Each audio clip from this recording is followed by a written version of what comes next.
না, জিনার আলিয়া চলে গেছে। রাজশাহী দুর্গাপুরের রসুলপুর গ্রামে প্রাচীন একটি মসজিদ।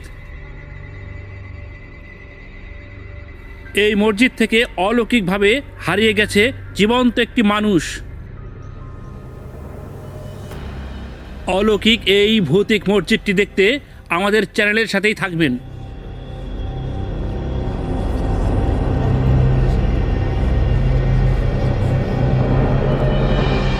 মানে আমার বাপের মসজিদ, বুঝতে পারলে? আমার বাপ দান করেছে।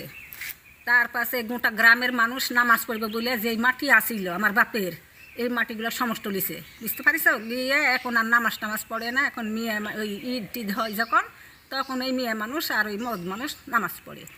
পড়লে পারে তার পাশে আমার ফুবুক লিয়া চলে গেছে। ওই যে ঘর নাই, ছোটো ঘর, ওই ছোটো ঘরে লিয়ে গেছে। যে রাতে মসজিদ হচ্ছে সেই রাতে লিয়া চলে গেছে। আজও খোঁজ পাওয়া যায়নি। মানে ওই মসজিদের ভিতরে নিয়ে গেছে? হ্যাঁ, ওই ঘরের ভিতর লিয়ে গেছিল।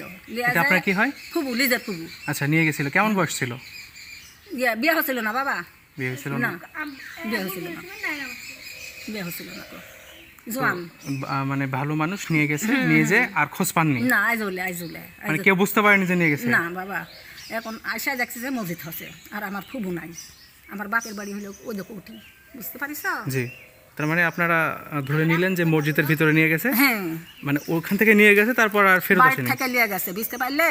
জিনেরা লিয়ে যায়, এটি থুছিল, থুইয়া এটি নিলি একটা জীবন কারে মনে লিয়ে আইছিল গেছে। দেখনি আল্লাহ, হেবি দেখনি আল্লাহ। মসজিদ ভাঙলো, মানা করুন আমরা সকলাই। ও যে ওই ভাবি শুদ্ধে এটা ভাঙা পড়ছে? শুনো, হে আছে এর ঘর আসলে এই আসলেন আমার এই গায়ের মানুষ ভাঙলে পারে। এখন আমরা নিষেধ করবো, ভাঙ্গা হবে না মসজিদ। যা তোরা নামাজ পড়বো না, পড়িস না, ওটি মসজিদ করেছিস করেক গা। এটি যখন বছর হবে ঈদের নামাজ টামাজ পড়বে, তখন হয়তো বা মনে করো যে মেয়ে মানুষ পড়বে, তা কিসের খানে ভাঙতে হবে? তখন ভাঙিছে বাপর, তারপরে ওই যাই ভাঙিছে তা 1 মাস না 30 দিন এরকমই হবে। তো 20-25 দিন পরে ছাদে উঠেছে। উঠলে পারে ওই জেনেরা ধাক্কা দিয়ে ফেলে, বুঝতে পারিস? মাথা টাতা ফাটা কিছু থুছিল না, তো মেডিকেলে লেগেছিল। এখন মনে করো পেঁচা আছে। আমার বাপে এই গাঁয়ের মানুষে বললো কি যে মসজিদের মাটি টাটি দিতে হবে, তো কব্বর বান্ধা দিব। এই মসজিদের বয়স কত? মেলা। তা কত বছর? আমরা বলতে পারবো না বেটা। আপনার ও, তার মানে এটা কার হাত দিয়ে? আপনার বাবা জানতো, তাই না? হ্যাঁ, আমার বাবা দিছে মাটি।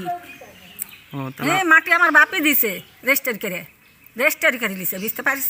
হ্যাঁ হ্যাঁ। যে মাটি দিবা বইলে মসজিদের মাটি লিলো, লিয়ে দেখো আমার বাপে কো দেখো কব্বর। কোনটা কব্বর? ও যে ওই গাছটা নয়, আমের গাছটা, ওই পারকার আমের গাছ, হ্যাঁ। ওই আমের গাছের তাহলে মাটি দেওয়া আছে। ওটা পাওয়া গেছে? না, জিনার আলিয়া চলে গেছে। চলে গেছে না? হ্যাঁ বাবা, আর এটি কারা লিয়া যায়নি, বলিস যে কোনো ভাই বোন পাবে। এটা হলো কে দেখছিল স্বপনে? আমার ভাই বোনের দেখাই, আমার একটু দেখাই। তার মানে পাবেন? এরকম বললোরা যে পাবো তোরা।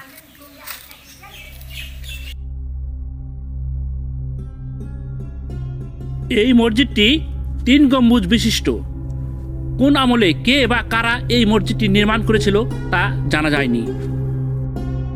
তবে এলাকাবাসীর কাছ থেকে জানা যায় এই মসজিদটা জিনের তৈরি এবং এই মসজিদটি তৈরি হয়েছিল এক রাতে। একদিন এক রাতে এক লোক স্বপ্নে দেখলেন এখানে একটি মসজিদ তৈরি হয়েছে। সেই মসজিদের বিনিময়ে মসজিদের যেই জমির মালিক তার মেয়েকে নিয়ে গেছে। দেখলেন সত্যি সত্যি মসজিদটি তৈরি হয়েছে, কিন্তু তার বাড়িতে গিয়ে দেখেন তার মেয়েটি আর নাই।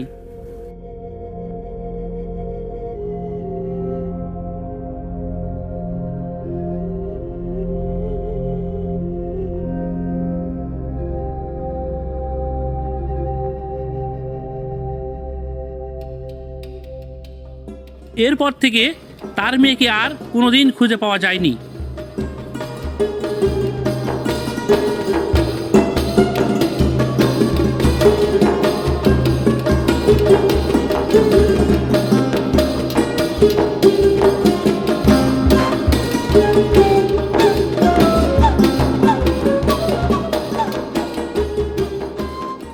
এই মসজিদের জানালা দেখলেই বুঝতে পারবেন এই মসজিদটি বহুত পুরাতন এবং বছরের পর বছর ঐতিহ্য বহন করে আসছেন।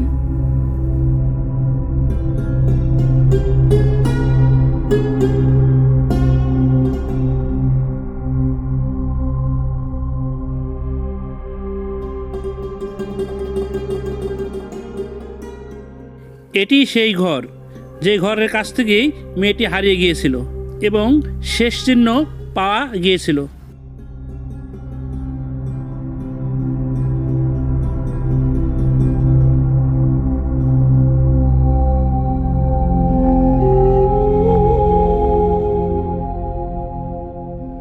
বন্ধুরা, আমার চ্যানেলে যদি নতুন হয়ে থাকেন তাহলে চ্যানেলটিকে সাবস্ক্রাইব করে দেবেন এবং সাথেই থাকবেন।